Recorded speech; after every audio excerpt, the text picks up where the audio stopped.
Riverfront Park. But this is where all the activity has been concentrated from the very outset. And searches continue, but so far they have come up empty on the possibility that someone might be in the river right now. Deborah? All right, thank you. Gary Derville reporting from Riverfront Park, where Spokane rescue crews are at the Spokane River after reports of somebody going into the river near the IMAX Theater. We will keep you posted throughout the afternoon. I'm Deborah Wild. We now take you back to regular programming. We now join our regularly scheduled program, already in progress. Allie was holding Kirk, and we were feeding. Hi, I'm Lauren Sidney in New York. And I'm Jim Moray in Hollywood, and this is Showbiz Today.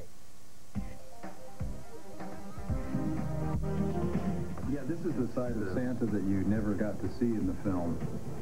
But he did have one. The special effects wizards who packed Tim Allen into the Santa suit.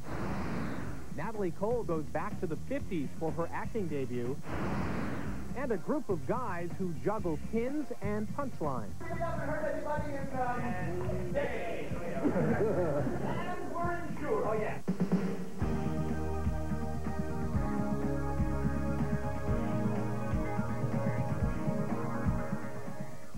Hello, everyone. Santa Claus is stuffing more greenbacks into his sack of goodies. The Santa Claus was the nation's #1 movie again this weekend. It's already earned more than $80 million. The film stars Tim Allen as a reluctant Kris Kringle. How was Trim Tim fattened up for the role? Well, with the help of some special effects artists, of course. Sherry Sylvester toured their high-tech cat farm. Tim Allen may be a big star, but he was not big enough to fill Santa's suit. How did he put on the weight? He'll tell you it was a liquid diet of ultra-fat fast, but he could not gain an ounce for the film because scenes were shot out of order. Fat and not so fat to skinny to fat, not so fat, skinny to fat, back and forth. Enter Amalgamated Dynamics. It looks like Santa's workshop. The reindeer for the Santa Claus were created here, too. Tom Woodruff Jr. and Alec Gillis run the shop. Inside, molds are filled with goop. Teeth are carved, creatures created.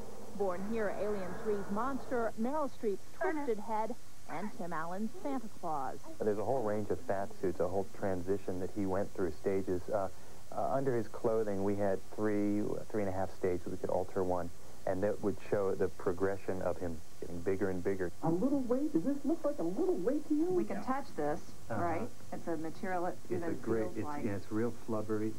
It's translucent. It's very strong. In fact, this is what the material looks like when our supplier brought it and dropped it off. It's clear, and it's very, very strong, very stretchy. And it's actually used as a hot melt adhesive. It needs to be melted at 400 degrees.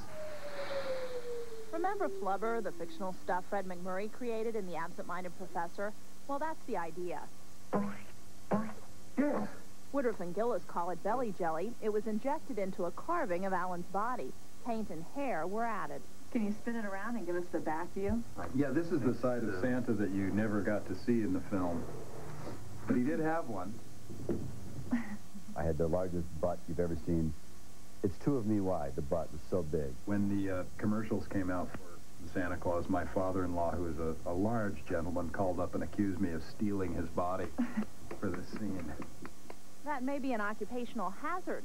Besides boosting Allen's body weight by 100 pounds, his face had to be appropriately plump, but still give him room to move. By the time he gets to the North Pole and he's got his crew cut, he's got forehead pieces, this big face piece, a nose tip, and even earlobes.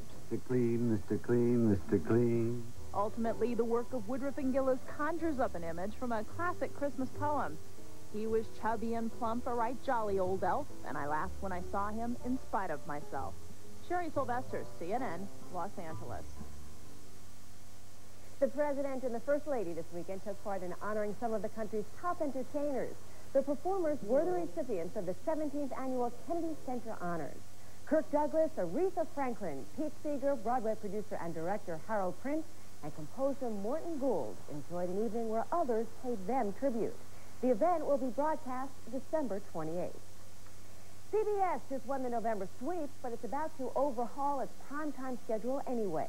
The medical drama Chicago Hope will be transplanted to Monday nights at 10 p.m. beginning January 2nd. The show has bounced around since it was bloodied in head-to-head competition with NBC's ER this fall. To make room for Chicago Hope, Northern Exposure moves to Wednesday nights at 10 p.m. He becomes part of a 4 sitcom block on CBS that will feature 2 new shows, including one with Delta Burke. The nation's school systems are becoming cable-ready. The cable industry is providing programming to schools at no cost. The program is receiving high marks from both teachers and their students. Can everyone see now? For the past 5 years, thousands of teachers across the country have encouraged their students to watch television in school. And there is nothing wrong with you. It's only television. Nickelodeon's It's Only Television is part of the effort sponsored by Cable in the Classroom. The service of the cable television industry connects 65,000 elementary, junior, and senior high schools in the U.S. and reaches more than 35 million students. Other programs include the Family Channel's Madeline at the Louvre, the Weather Channel's The Unforgiving Sky, and the Discovery Channel's Assignment Discovery. One of the program goals, to help teach kids to become more critical television viewers. How many of you say that documentaries do tend to have an opinion? Oh, yeah? How many say it's totally factual? Just as you have to learn to read a book, you have to learn to read television.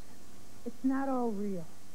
And you need to ask those very hard questions and gain some perspective on how to use television, not be used by it. This clip is from Full House. TV in the classroom has really gotten my attention. It's really exciting, and it's gotten me more excited in this school year. To be media literate means that you can see what the commercial is trying to sell you. 27 national cable networks provide more than 525 hours of programming each month to schools via local cable systems. We provide the cable service completely free of charge.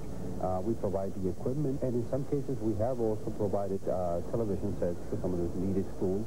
Cable in the Classroom can be an interactive experience as well. Turner Adventure Learning's electronic field trip to the Okefenokee Swamp in Fargo, Georgia, allowed children to ask questions of the show's host and guests live via telephone and computer. Marina, are you on the line there? Yeah. Okay, what's your question today? I was interested in knowing how early settlers in that region adapted to their living conditions. Very good.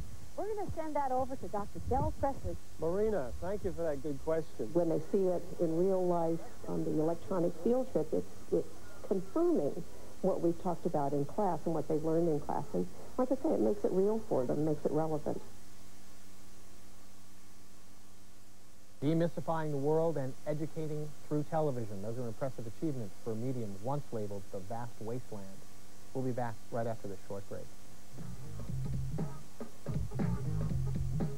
Coming up, deck the halls with Holly, Ivy, and Natalie. And a new movie about the real-life case of two girls whose twisted fantasy life leads to murder.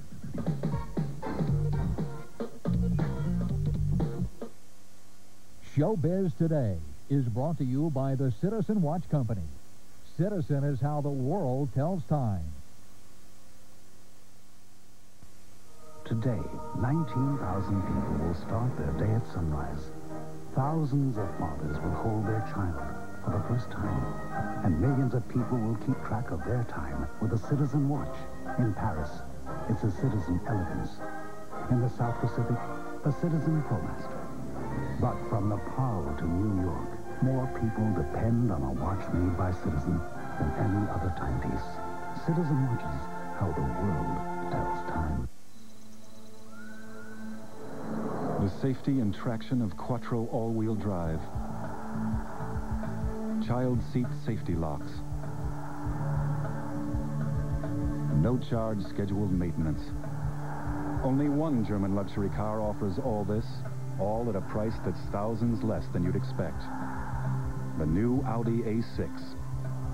Because somebody has to pave the way.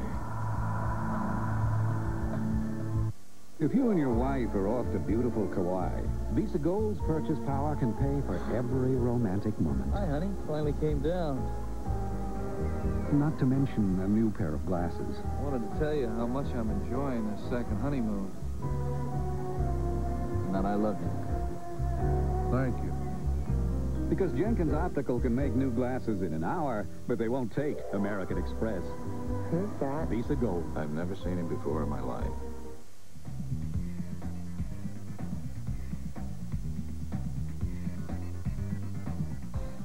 Almost 25 years after their last release, the Beatles are back on the charts in England.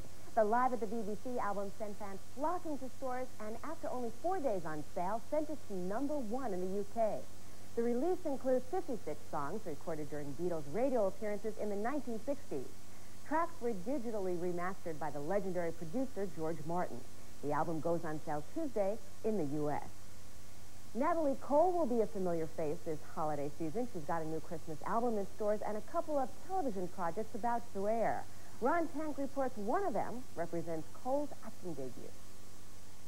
Jingle bell, jingle bell, jingle all the way. This is the way we're used to seeing and hearing Natalie Cole. It's part of her PBS Christmas special, but there's another side to the Grammy-winning singer that may surprise you. What's the matter with you, boy? Fall all over yourself like that. Cole is starring in Lily in Winter, premiering Thursday on the USA Network. It's her first movie, and you won't hear her sing a note. One of the reasons I took this role is because there was no singing. And the scariest part for me was, what will I do with my hands? Because I was so used to having a microphone. Swing your arms like two snakes hanging down. Then you strike. Natalie plays Lily, a domestic for a rich white family in New York in the 1950s. Circumstances take her and co-star Brian Bonsall back to Lily's roots in the South. Why can't colored and white people be in the same bathroom? What difference does it make? She's from Alabama now. Makes a whole world of difference down here. It was a challenging role for Cole, but not just because she's new to acting. What was unusual was playing Lily, playing a domestic when we had domestics in our home. And yet I was able to, pull from those people who I loved and cherished dearly, who helped my mother to raise me. Natalie's singing career took off in 1991 when she recorded Unforgettable, an album that electronically joined Father and Daughter. It was the last of Nat King Cole's songs she would record until this year's Christmas album, Holly and Ivy, and its accompanying television special on PBS. It's just called The Christmas Song. Of course, in our house, it was the only Christmas song because it was my dad's. It gave me a funny feeling that I would be able to actually do this, but it gave me a really good feeling. I think the good feeling definitely outweighed the funny feeling. Chestnuts roasting on an open fire. Jack Frost nipping at your nose. No doubt Natalie's father would have approved. Ron Tank for CNN Entertainment News, Hollywood. Heidi Fleiss is backtracking from her threat to reveal just who patronized her high-priced call girl ring. The so-called Hollywood Madam is back selling her line of clothing in Pasadena, California, as she awaits sentencing on her pandering conviction. Fleiss says she was shocked by Friday's guilty verdict. Over the weekend, she threatened to reveal the contents of her black book, but now she seems to be rethinking things. I'm more concerned with myself right now. Of course, I will write a book one day, and I will tell everything. And right now, it doesn't seem like it's appropriate. And I don't know, when I said that, it's kind of like, it's hasty words because you're so frustrated you don't know what to do. And I don't want to hurt anyone or embarrass anyone or anything. But then again, I shouldn't have to go through the whole thing, too. A new movie called Heavenly Creatures is based on a sensational murder case involving two 15-year-old girls in New Zealand. It happened 40 years ago, but now the notorious case known as the Parker Hulme affair is hitting the big screen. Sherry Dean reports. I think I'm going crazy. It's everyone else's book. It is the story of a wonderful friendship between a pair of teenage girls that went terribly and murderously wrong. It is 1952, New Zealand. Pauline Parker, a dowdy but intelligent girl, befriends the charming, pretty Julia Hulme. I think they found in each other something that they'd never really had before. Neither of them had really had a friend they could sort of rely on and depend on. Neither of them had had someone to just love them. The film Heavenly Creatures shows Parker and Hulme forming an unusual bond, delving deeply into a fantasy life together. It was a special world, a different world that they saw as better than anyone else's. Your daughter appears to have formed a rather unwholesome attachment to Julia. The girls were lovers, weren't they? It's an emotional love story rather than a physical love story. Yeah. They weren't lesbians. It was them acting out how they believed movie stars would behave in bed. And it was all a game. When threatened with being split up, Parker and Hulme conclude the only answer is to murder Pauline's mother. Your mother is rather a miserable woman. Actresses Melanie Lynskey and Kate Winslet, who played Parker and Hume, sympathized greatly with their characters and even grew to love them, but say the murder scenes were, well, murder to do. In between takes, you just kind of wanted to break down, but you couldn't keep doing that because then you'd have to summon up all the strength and go through it all again. Well, actually, Mummy's left that program now. Kate Winslet had been on a TV series in England before landing her starring role in Heavenly Creatures, while Melanie Lynskey had never acted professionally before and was discovered when the filmmakers took pictures of the real Pauline Parker to her school in New Zealand looking for possible candidates. Please don't cry. We're not going to be separated. After serving jail terms, Parker and Hume were released on condition that they never see each other again. They were given new identities, and it was recently learned that Hume became a successful murder mystery novelist. Pauline Parker's whereabouts remain unknown. Sherry Dean, CNN Entertainment News, New York.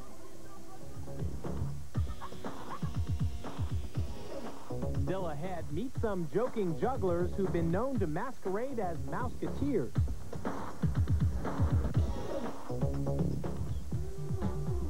Good golly, Miss Molly. Singer Little Richard turned 62 Monday. And happy birthday to former Dallas vixen Morgan Brittany. She's 43. Celebrity Birthday is brought to you by the Birthday Diamond. Give diamonds beyond all her expectations.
Listen, the stuff that we make is powerful. It makes you the stuff that we make is powerful. Take it. Listen. Gather up your ideas. Run with them. It makes you powerful. Just do something amazing. We're in your corner. We can't wait to see what you're going to do. The stuff that we make. Listen. You telling me Mike Tyson could beat Muhammad Ali? That's right. Mike Tyson can't spell Muhammad Ali. Muhammad Ali can't even spell Muhammad Ali.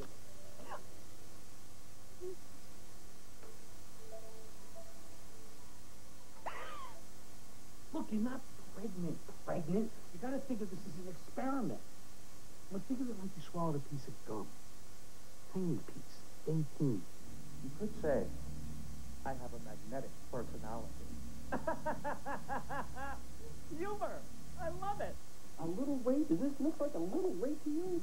Weight can fluctuate year to year. In case you're comparing notes, this weekend's top 5 movies at the box office were the same 5 as last week.